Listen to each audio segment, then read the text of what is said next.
Low ಮಚಾ ಇನ್ನೂ ಎಲ್ಲಿದ್ಯೋ? Time ಆಯ್ತು ಕಣ, ಬಾರೋ ಬೇಗ. ಬರ್ತಾ ಇದ್ದಾನಂತೆ.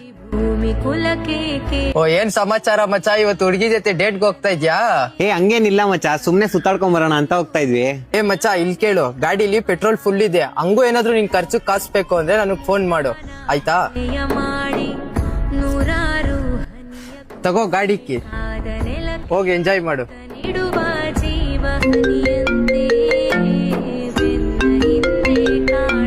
ಹಾ ತಂಗಿ, ಏನೋ ಅರ್ಜೆಂಟ್ ಕೆಲ್ಸನಾ? ಬರ್ಲೇಬೇಕಾ? ಹಾ ಲೋ ಮಚ್ಚಾ ತಗೋ ಗಾಡಿಕೆ, ನಾನ್ ಸ್ವಲ್ಪ ಮನೆ ಹತ್ರ ಹೋಗ್ಬೇಕು. ಯಾಕ್ ಮಚ್ಚಾ ಏನಾಯ್ತು? ನನ್ ತಂಗಿ ಕಾಲ್ ಮಾಡಿದ್ಲು, ಅರ್ಜೆಂಟ್ ಆಗಿ ಮನೆಗೆ ರೇಷನ್ ತಗೊಂಡ್ ಹೋಗ್ಬೇಕಂತೆ. ನಾನ್ ನೋಡ್ಕೋತೀನಿ, ನೀನ್ ಹೋಗು. ನೀನ್ ಹೆಂಗ್ ಹೋಗ್ತೀಯಾ? ಆಟ ಹಿಡ್ಕೊಂಡು ನಾನು ಹೆಂಗೋ ಹೋಗ್ತೀನಿ. ತಗೋ ಫಸ್ಟ್ ನೀನ್ ಹೋಗು. ಸರಿ ಆಯ್ತು. ನಿಮ್ ಹುಡುಗರ್ ಫ್ರೆಂಡ್ಶಿಪ್ ಎಷ್ಟ್ ಚೆನ್ನಾಗಿರುತ್ತಲ್ವಾ? ನಿಮ್ ಫ್ಯಾಮಿಲಿನ ಅವ್ರ ಫ್ಯಾಮಿಲಿ ತರ ನೋಡ್ಕೋತಾರೆ. ಆದ್ರೆ ನಮ್ ಹುಡುಗಿರ್ ಫ್ರೆಂಡ್ಶಿಪ್ ಹಂಗಲ್ಲ, ಒಬ್ರು ನೋಡಿದ್ರೆ ಇನ್ನೊಬ್ರು ಉರ್ಕೊಂಡ್ ಸಾಯ್ತಾ ಇರ್ತಾರೆ. ಅದಕ್ಕೆ ಹೇಳೋದು, ಲೈಫ್ ಅಲ್ಲಿ ದುಡ್ಡನ್ನ ಸಂಪಾದನೆ ಮಾಡಿಲ್ಲ ಅಂದ್ರೂ ಪರವಾಗಿಲ್ಲ, ಆದ್ರೆ ಈ ತರ ಒಂದೊಳ್ಳೆ ಫ್ರೆಂಡ್ಶಿಪ್ ನ ಸಂಪಾದನೆ ಮಾಡಿರ್ಬೇಕು ಅಂತ. ಸ್ನೇಹ ಮೆರಿಬೇಕು, ನೂರ್ ಕಾಲ ನಿಲ್ಲಬೇಕು.